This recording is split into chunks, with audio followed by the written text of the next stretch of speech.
그런데 노들은 저한테 이렇게 말했어요. 네가 타고 온 버스도 문제다. 네가 타고 온 지하철도 문제다. 네가 받은 학교 교육도 문제다. 너를 가르친 선생님들도 문제다. 네가 가지고 있는 꿈이나 사랑, 우정 같은 것은 누군가는 꿈도 꾸지 못하는 어떤 것이다. 그 모든 것이 문제다. 이렇게 말을 했습니다. 왜냐하면 동물의 자리에 장애인을 넣으면 그것은 제가 무수히 반복해온 20년간 반복했던 말과 너무나 똑같았기 때문이에요. 너무나 똑같은 논리 구조를 가지고 있었기 때문이에요. 고양이의 언어를 이해하려고 노력했던 그 순간, 그러니까 몸으로 말하고 현재를 살고 서로의 작은 몸짓에 귀를 기울여야 하는 그런 동물적인 언어, 그런 것들이 저한테 좀 들어오기 시작했던 것 같습니다. 그리고 저는 그것이 저를 좀 해방시켰다고 생각해요.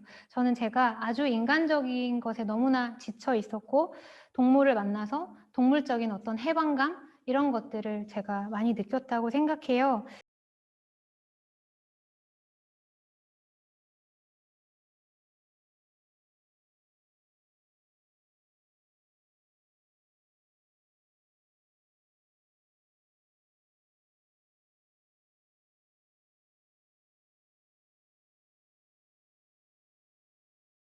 당시에 이제 미국인들이 뉴딜이라고 하는 것을 어떻게 상상했는지에 대해서 잘 보여주는 거예요. 첫 번째 그림에서는 이 작업복 차림에 이 백인 노동자가 일어나서 신사들의 회합장에서 이제 발언을 하고 있잖아요.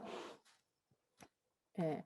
이 이제 말할 자유를 갖는 것. 그러니까 동등하게 말할 자유. 노동자 계급도 이 부르주아들과 마찬가지로 똑같이 말할 자유를 얻겠다라고 하는 정치적인 어떤 권리 선언을 이제 보여주고 있어요. 근데 이제 재밌게도 이게 노먼 로겔이라고 하는 일러스트 작가의 이 작품인데 옆에 있는 거는 훨씬 더 나중에 나온 작품이에요. 그러니까 뉴딜이 나오고 난 다음에 뉴딜이 놓치고 있었던 것을 패러디해서 그 작품을 패러디해서 다시 재창조한 작품이거든요. 그래서 이 두 사진을 보면은 오른쪽에 있는 작가가 뭘 말하려고 하는지가 보이죠. 그래, 백인 노동자의 발언권은 얻었지만 보니까 백인 노동자가 남성 노동자네. 그래서 뉴딜 시기에 여성들은 다 어디로 갔지? 사실은 이제 그때 가정주부라고 하는 집안의 무임 노동자로서 이제 가정주부가 만들어진 거죠. 저는 가장 감동적이었던 게 저 그림을 그린 사람이었어요.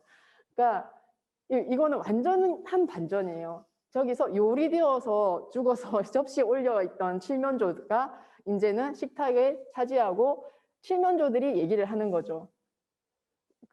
그러니까 그 협약, 그 약속이라고 하는 것이 뉴딜이라고 하는 것이 이제는 인간뿐만이 아니라 비인간 존재, 인간을 넘어선 종까지도 같이 포괄하는 그런 약속으로 나아갈 수 없냐? 지금은 나아가야 되지 않냐라고 하는 것을 다시 이제 반문하고 있어요. 그러니까 칠면조는커녕 여성도 농민도 노동자도 다 이제 빠져버린 상태에 지금까지 기후 위기를 초래했던 핵심 주범들이 다시 뉴딜의 이제 테이블에 앉아가지고 그 안에서 노동자들을 놓고 산업을 놓고 이거를 이렇게 빼고 저렇게 빼고 옮겨갔다 하면서 재배치를 이제 하고 있는 작업이 되어버렸어요. 뉴딜이 그렇게.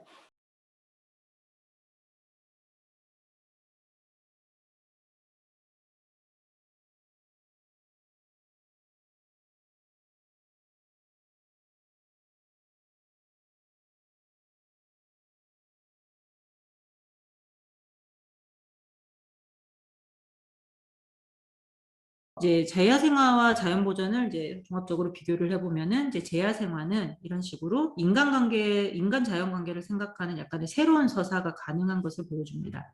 우리가 늑대를 도입해서 이제 먹이사슬을 잇고 생물종들의 번성을 꾀하고 생태 프로세스로 활성화시키고 이런 노력들은 이제 자연을, 비인간을 우리의 파트너로 보는 거죠. 우리의 통제와 관리의 대상이 아닌 거고, 인간 미생물 관계도 마찬가지로 이제 세균과 바이러스가 더 이상 인체의 안녕을 위협하는 그런 대상으로만, 멸균 대상으로만 보는 것이 아니라 우리 신체에서 다양한 기능을 함께 수행을 하면서 공생하는 일종의 뭐 동반자, 컴패니언 이런 걸로 새롭게 자기를 매김을 하는 거죠. 이제 그런 면에서 이제 이들의 생태를 활성화해서 우리와 함께 살게 하는 것을 이제 목적으로 하고 있는데, 이것은 이제 인간을 중심에 놓고 이제 동물을 통제하는, 자연을 통제하는 그런 근대적인 자연보전 전략과 달리 다양한 생물종들의 얽힘이나 상호작용을 좀 강조하는 약간의 다종적이고 좀 새롭고 탐색적인 전략이라고 볼 수 있을 것 같습니다.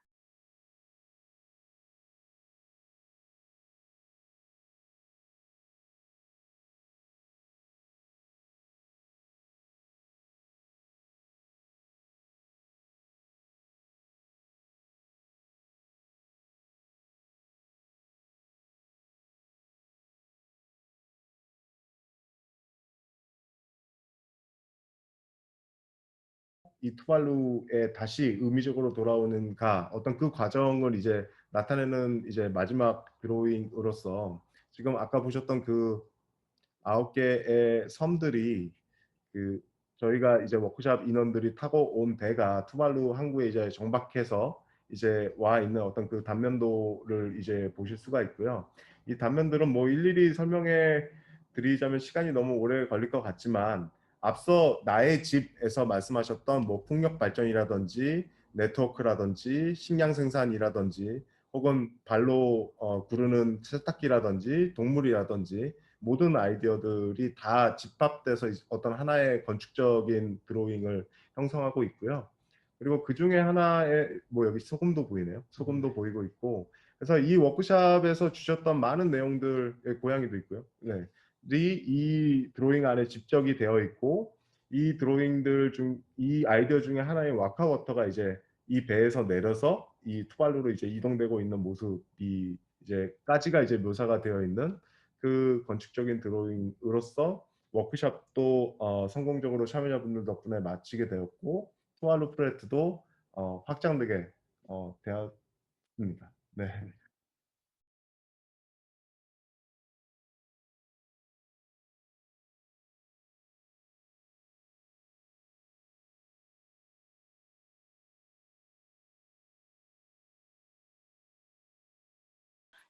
롭 월리스라고 하는 진화 생물학자가 무슨 얘기를 하냐면은 코로나19 이거 새로운 일 아니야. 이거는 그냥 예측된 일이야. 이렇게 어마어마하게 뭔가가 터질 것이라고 하는 걸 이미 예측이 됐고, 그게 지금이었는지만 몰랐을 뿐이라고 하는, 지금 특정 시간 2019년 12월에 거기서 터질지는 뭐 완전히 예측 가능하지는 않겠죠. 하지만 이런 게 언젠가 터질 것이라고 하는 거는 사실은 그냥 상식이었다라고 하는 이야기를 해요.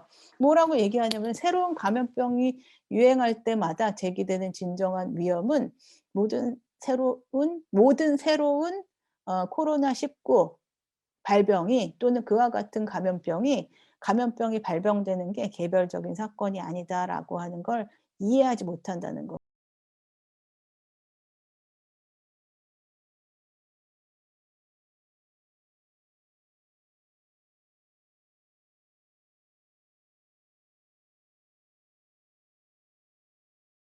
우리가 그 페미니즘과 이 비거니즘, 그리고 육식에 대한 비판, 가부장제와 육식에 대한 그 문제를 동시에 다루고 있는 가장 고전의 책이 바로 그 캐럴 애덤스의 육식의 성정치지요.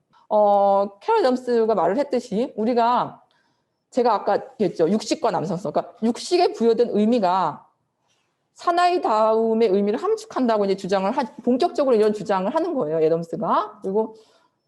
그리고 이제 제가 애덤스 글자가 약간 철자가 틀렸네요. 아무튼 네, 그래서 지배 문화에 반대하는 식사 선택의 문제를, 그러니까 지배 문화에 반대하는 식사, 지배 문화에 반대하는 식사는 여러 가지예요. 먹거리 자체도 있지만 그걸 누가 만드느냐, 전부 다.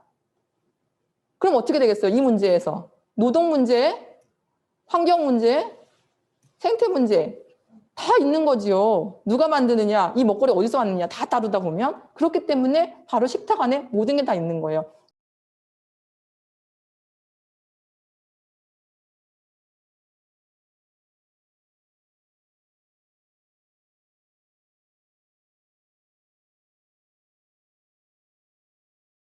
세 번째 여성 동물은 이제 젖소입니다. 근데 젖소라는 동물이 저는 없다라는 걸 처음 깨달았어요. 이번 영화 만들어서. 젖소가 어디 있어, 이 세상에. 그냥 소지. 손대 젖을 위해서 우리가 젖을 비대하게 유전자를 개량을 한 거잖아요. 품종을. 그래서 그런 건데 여성 소일 뿐인 건데 그냥 우유는 뭐 언제나 젖소가 이렇게 사람이 짜시면 행복한 미소를 짓는 농장의 그림이 떠오르고 우유는 몸에 좋은 거라고 알고 있었고 게다가 맛도 있고 이러니까 생각을 해본 적이 없어요. 근데 제가 모유 수유를 이제 했는데 그때 이제 깨달은 거죠. 여성이라고 해서 제가 항상 젖이 나오는 게 아니었던 것처럼 아기를 낳아야지만이 비로소 젖이 나왔던 것처럼 이 소도 송아지를 베고 있다가 송아지를 출산을 해야지만이 비로소 젖이 나오는 거였구나 라는 거를 너무나 늦게 깨달은 거죠. 근데 그 송아지는 어떻게 되느냐? 바로 엄마한테 분리돼서 딴 데로 보내지고 그 엄마 소의 젖은 남김없이 한 방울 마지막 한 방울까지 인간들이 다 뺏어가는 거죠. 그렇게 해서 먹게 되는 게 이제 우유인데 그 엄마소는 이제 자기 송아지가 어디 갔는지 며칠 동안 운다고 합니다. 그래서 어떻게 보면 알고 보면 진짜 고기보다 더 잔인할 수 있는 게 우유이겠구나라는 생각을 하게 되고